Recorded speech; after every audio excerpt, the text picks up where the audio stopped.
This is the Breachside Broadcast, the best foxcasting either side of the breach.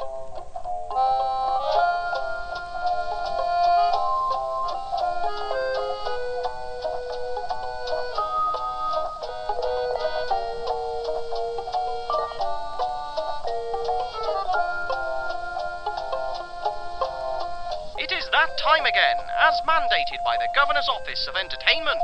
The only place to be at this time of the week. Tales of Malifaux with the tall, the dashing, the announcer. We'll be continuing on with our current story arc in 2 bumper tales, but first, a correction. Station management wanted me to issue an apology. I think that was what they were after, and I believe it was from them. It can be hard to tell what an omnipresent collective of masked power brokers wants sometimes. They can be distant like that. This note came up during this morning's script meeting by a being who slipped it under the doorway, then quickly ran off, never to be seen again. It reads as so. We would like to apologise for the misspelling of this programme in the most recent Ethervox listings pamphlets. There was an additional I in the title, as in a human eye, in each copy. We would like to thank you for your continued listenership. Now, our first tale, Gremlins.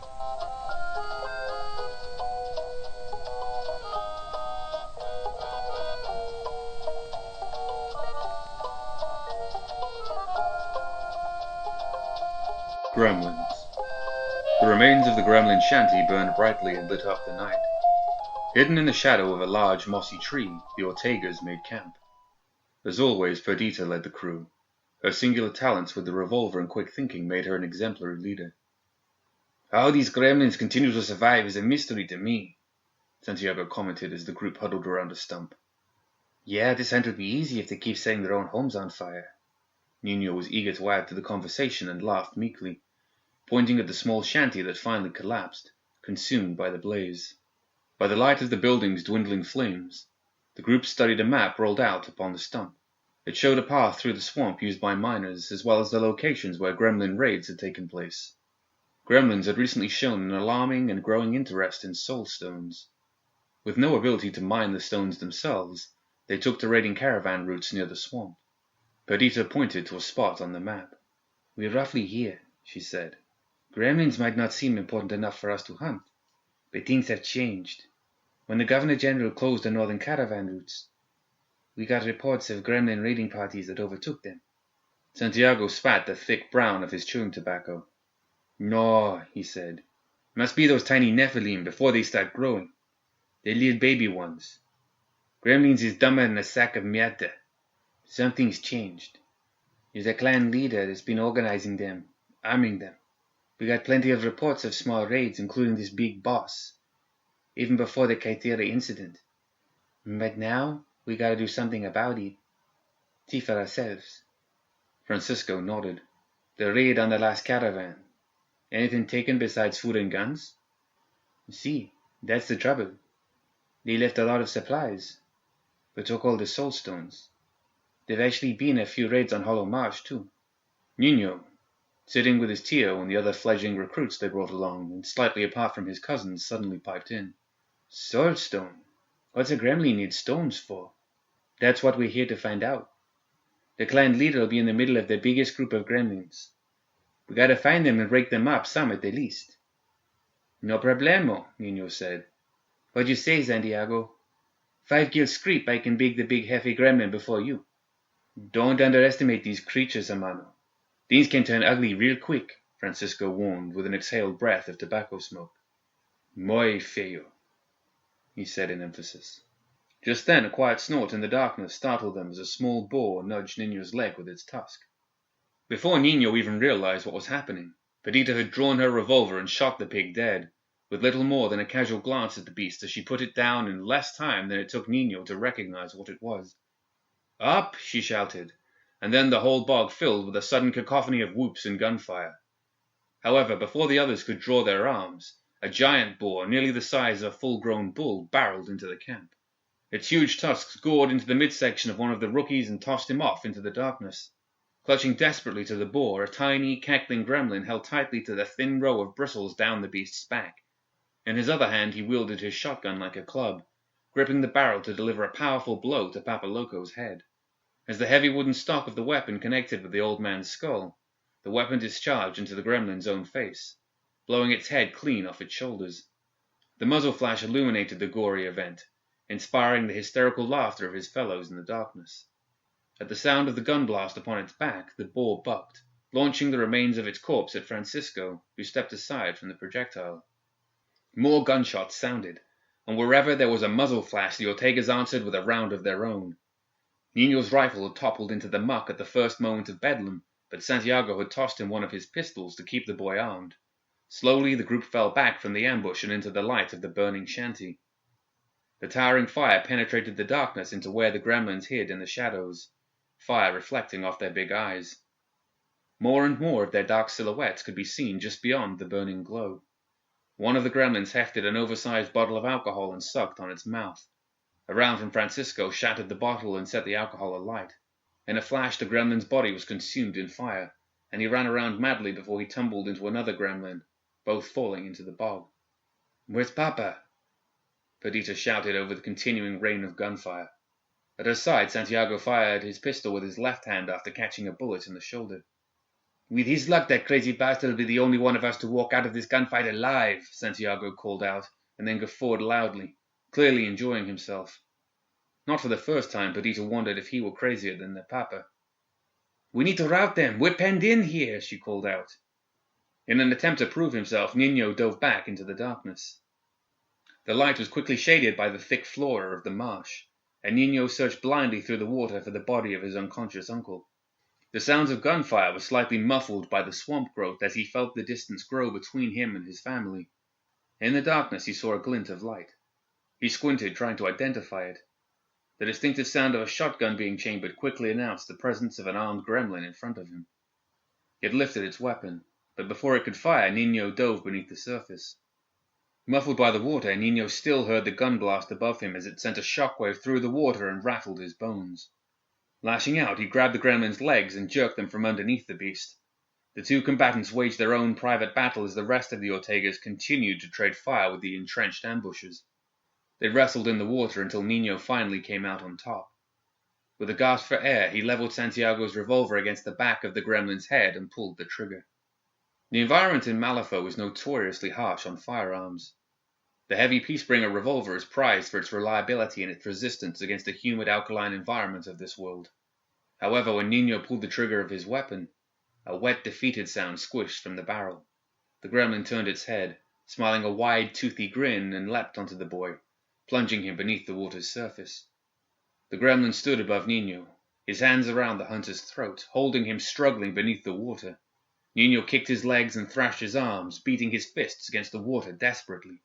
The pistol was still in his hand, and even as his lungs burned for air, he realized another fact about Santiago's weapons of choice. Gripping the weapon tightly, he lashed out at the gremlin's belly. The bladed grip of Santiago's pistol sliced open the gremlin's belly, and it released its hold on him. Leaping up for air, Niño was quick to capitalize on this sudden change in advantage. He pressed the attack, and with another quick slice, he slashed the creature's neck. Its body stilled, and Niño felt it sink slowly into the marsh. "Muy bien," said the familiar voice of his uncle. "I was worried he had you, sobrino." He punctuated his words with applause. A large gash on his forehead dripped blood from the bludgeoning blow of the gremlin's attack moments earlier. "Papa, jeez!" Niño sloshed through the water and snatched the satchel from his uncle's shoulder before dashing away.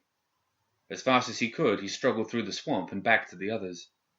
Reaching the side of the burning shack, he sent the satchel sailing high overhead, into the air and out toward the gremlin attackers. "Dita!" he called out. Perdita understood immediately. As the satchel soared through the air, she trained her pistol on it. Holding the weapon with both hands, she sighted down the barrel. She sucked in a deep breath, and in that moment the rhythm of her own heart was the only sound she heard. She counted down in time with that cadence of her pulse, waiting till the very last instant before firing. Her bullet detonated the satchel full of dynamite, and the sound was like 100 thunder blasts all striking at once. The sky lit up like daybreak, and the concussion threw the Ortegas to the ground. The ground shook, and the trees were cracked and bent away from the blast. Niño, himself so close to the detonation, sailed through the air to land limply in the bog. The blast served its intent, however. Gremlins not killed by the blast fled, and in the aftermath of the explosion the roaring fire was the only sound to be heard. When Nino woke, it was morning. The shanty had finished burning, and the camp had been moved near the blackened remains. Someone was frying in pig's fat over the campfire, and the smell of it roused him.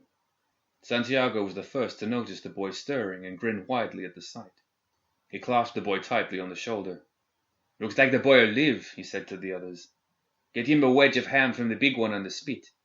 Santiago's voice barely registered on Nino's still ringing ears. "You'll really save the day." It was Perdita beside him. "We let our guard down, and those damn swamp rats got the drop on us. If it weren't for you, they might have closed the trap." As the group packed up camp, Nino grinned from ear to ear. It was high praise to earn a compliment from Perdita, and he was proud to finally earn her respect. She and Francisco discussed their next move, while Santiago attended his wound in the gored gut of his cousin that had been tossed by the boar. They decided to travel to the second raid site and camp near the caravan trail.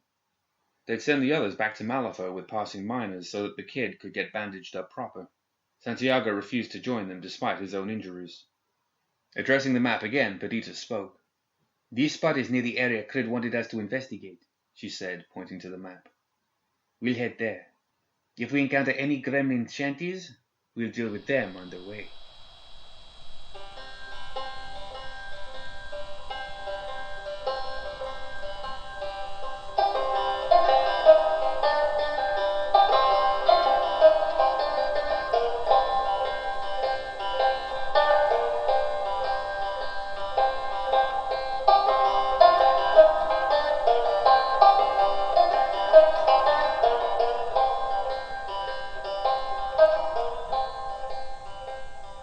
Change of pace from what has happened in Malifaux to what is going on in Malifaux, I bring you the news. We have gotten a report from the Farnsbury Lodge, one of the entertainment district's most elite social clubs, that a carriage has gone missing. It was parked up outside of the establishment last night and vanished without a trace. The carriage should be easy enough to find, since it is being pulled by a team of clockwork horses. Those things don't just grow on trees, and not everyone has one. Earl Rushton, the owner of said coach, is proving to be somewhat harder to find. His coach was last seen rolling up to the building, but its owner was never seen going inside. Shortly after, the coach just vanished as well. Anyone with information should report to a member of the Guild Guard or the front desk at the club. Our second story for today is Tools of the Trade.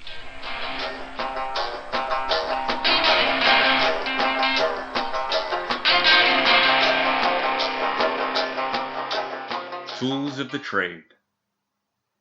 Although Colette owned the Star, Ramos showed no hesitation in stepping into the dressing rooms backstage. Showgirls in compromised states of undress covered themselves quickly, their mannequin constructs reacting to their urgency, covering their assigned showgirl as best they could, despite his seeming lack of interest in their bodies. Colette saw him enter.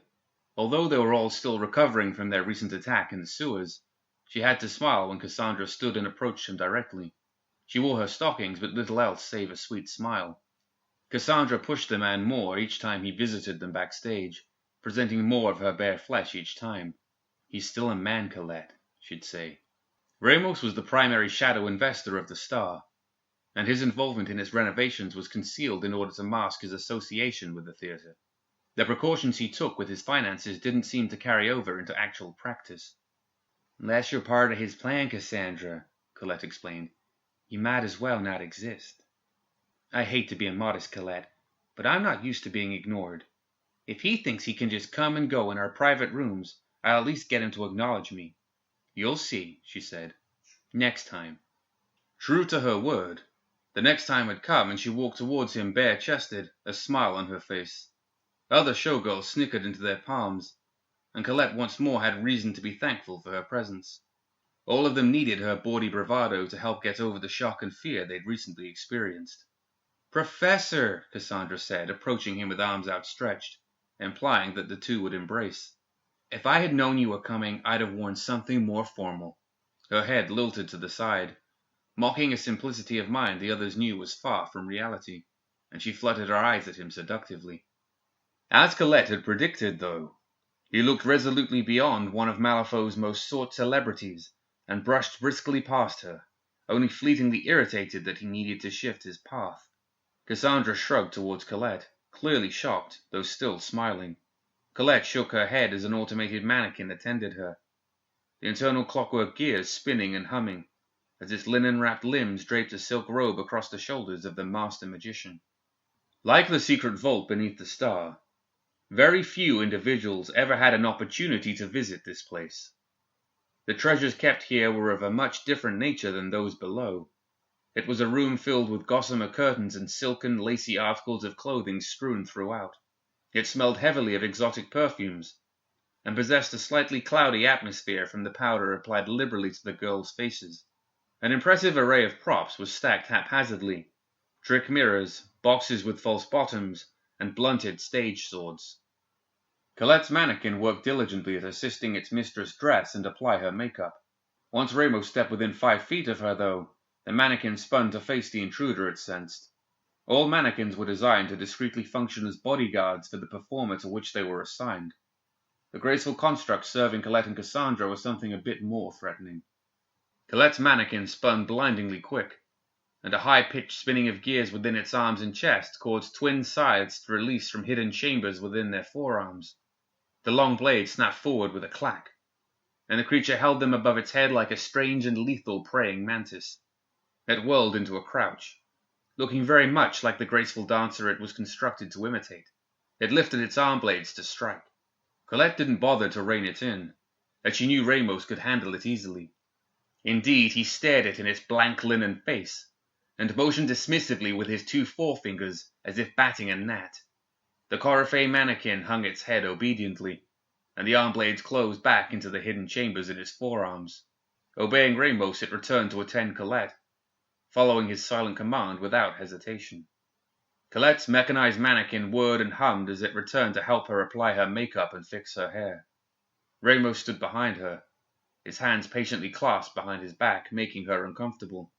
"I lost a girl down there, Victor," she said, mustering her courage against the formidable man.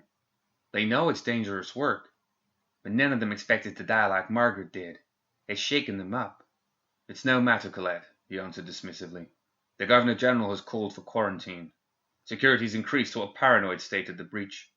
Our operations are temporarily suspended until we see the Guild's precautions stabilize. I'm not sending anyone out there without knowing exactly what to expect at Malifaux Station. Still, it's not unreasonable for me to check after my investments." She sighed, irritated that he had missed the entire point about losing a girl as he focused only upon his plan and how to recover from a setback. She stifled it, though, as she replied, "The shipment of texts was lost, spilled into the sewer channel." Ramos winced, showing more emotion than she'd seen before. "The other 2 carts were abandoned. If we venture down there again, we may be able to recover them. I don't know." Ramos lifted an eyebrow. "Was anything salvaged?" Colette rose, tying her robe, and moved across the room to open a chest in the corner. "I was able to carry this sack of soul stones out with me. It was a fine thing I did, too." She withdrew the sack and carried it over to her vanity. "I'm not sure we would have made it out of there without them." Ramos opened the sack and drew out each stone, appraising them one by one. He laid them upon the vanity.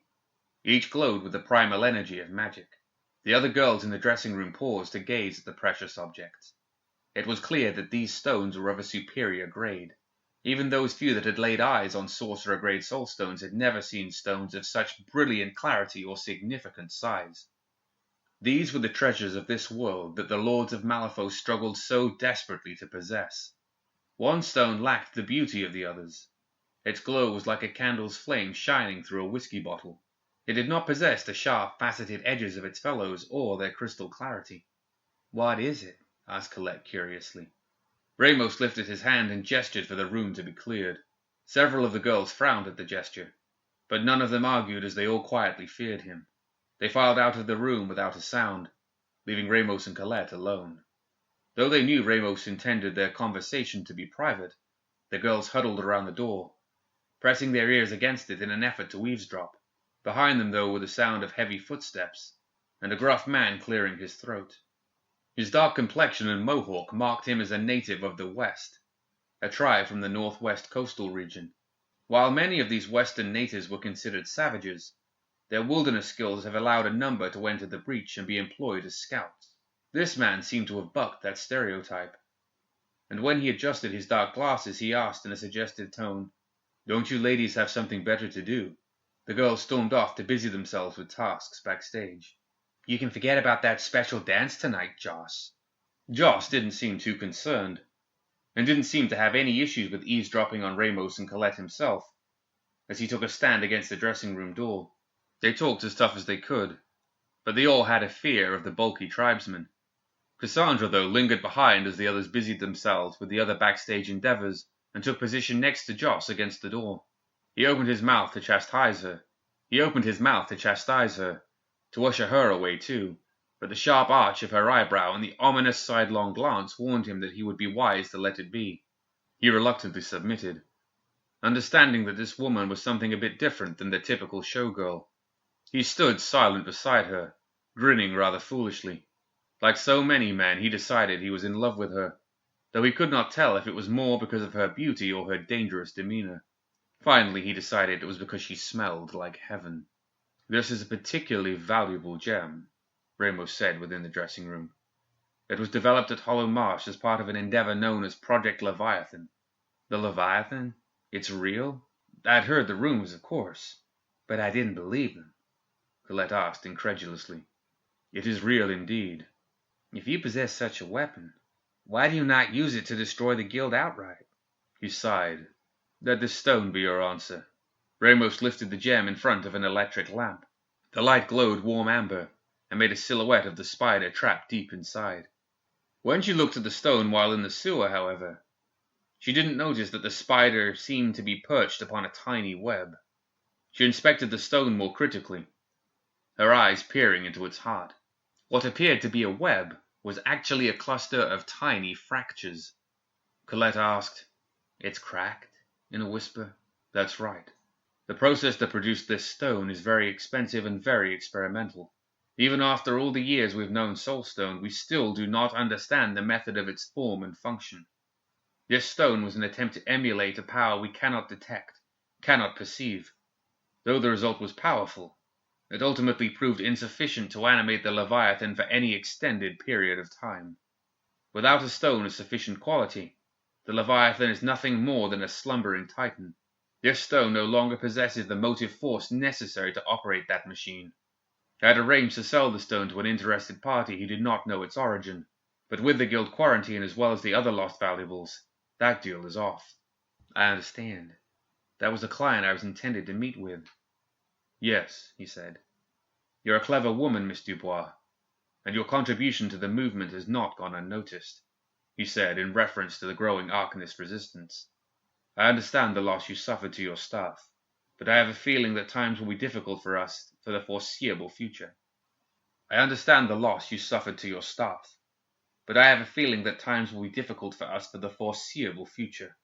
You may be asked to perform additional sacrifices, and I can't have you doubt your place in our organization. I'm worried that your mastery of arcane magic, though impressive, falls short of my typical expectations." His brutal honesty hurt, but she knew his opinion of her and others were always sharply critical. "Your control over the finer nuances of the forces of magic requires constant soulstone fuel, and I worried that supporting you as a true master in the organization would be too costly." He was silent as he regarded her, not really as a person, but as a tool to fulfill his own agenda. He eventually said, "When our trade resumes, I will send a message to our client Earthside that the Eye of the Leviathan has been lost and is no longer available. Let this stone be the compensation you are due for your loyal service." Ramos held the stone before the light for a moment longer before handing it to her. Though it could no longer satisfy the voracious appetite of the colossal Leviathan, its deep well of power was still far from extinguished. Colette could feel that considerable power as alluring warmth in her hand. She had felt that power course through her, and it was enough to burn her out if she let it. It would be a valuable tool if such trials as Ramos described were truly on the horizon. Colette took a moment to study the stone in her grip before meeting Ramos' gaze. "What do you mean, sacrifices?" With an emotionless and detached tone, Ramos responded, "No one is greater than the movement, Miss Dubois. We will have need of you." Colette had always known the power of Ramos' charisma and the convincing quality of his passion. She could feel its potent effect on her in this moment. Being a performer, she understood well the importance and power of presence. This immunized her to a small extent against the force of Ramos' considerable will. Where another might have been bowled over and drawn in as a loyal sycophant, that power had another effect on her. It frightened her.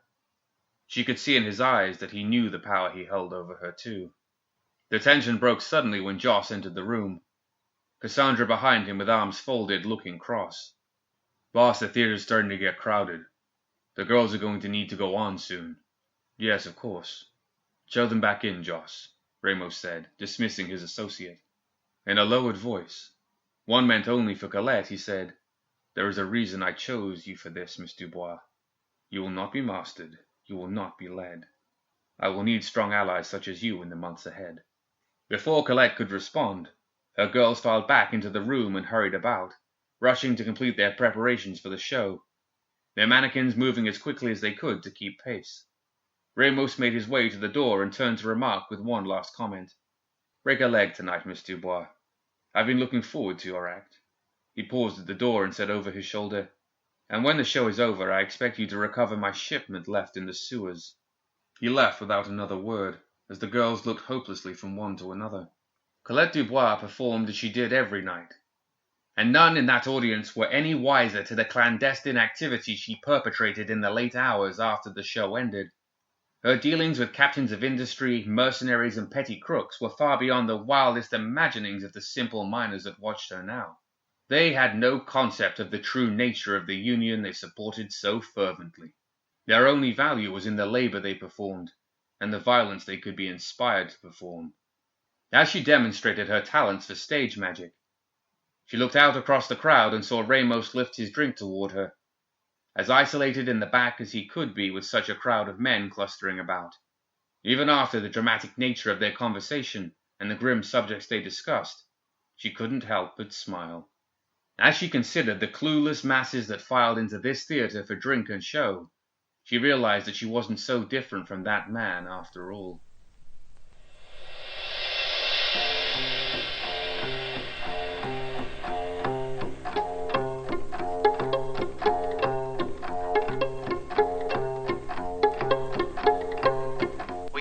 This edition of Tales of Malifaux with a reminder for the competition we are running for our younger listeners out there.